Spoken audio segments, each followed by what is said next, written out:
Dia dikenali sebagai Kak Noh. Saya mula memakai Alora Pants ni pada tahun 2021 during PKP, di mana ayah sakit and then tak boleh bergerak dan kaki memang on wheelchair lah. So Kak Noh balik untuk nak jaga abah, tapi tak macam mana tu dalam duduk jaga abah tu kita tertarik belakang. So satu, and then disebabkan kurang bergerak PKP dan di rumah sentiasa, Kak Noh pula unfortunately was going through my menopause. So bila I was going through menopause, tiba-tiba bloatedness, perut buncit, badan tu naik macam dipam-pam. And I rasa badan I lemah sangat-sangat and very sluggish.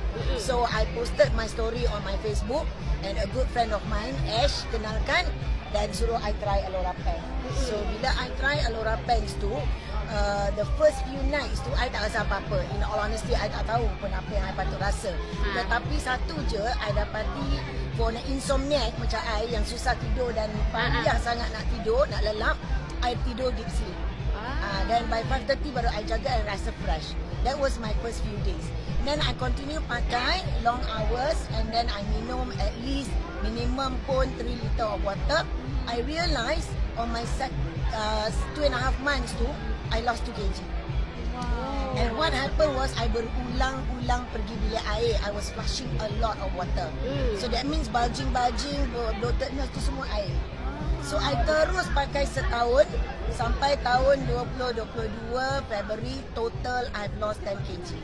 10 kg. 10 kg. So now I am back to my old weight. Sebab I ni kecil tau. Kalau badan I naik, I akan nampak very big and plump and heavy. So I punya yang bonjol-bonjol air kat peha, dekat lutut, dekat kita punya waist ni semua hilang. So air, mostly air. Sebab tu I banyak berulang-ulang buang air. So now Alhamdulillah badan pun rasa ringan.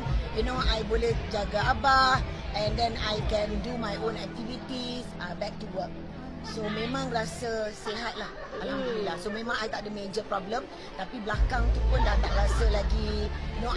I boleh lah melompat je semalam kan, nak nari pun boleh melompat-lompat dah kan. So I can go back cycling, I can go back to do my activity.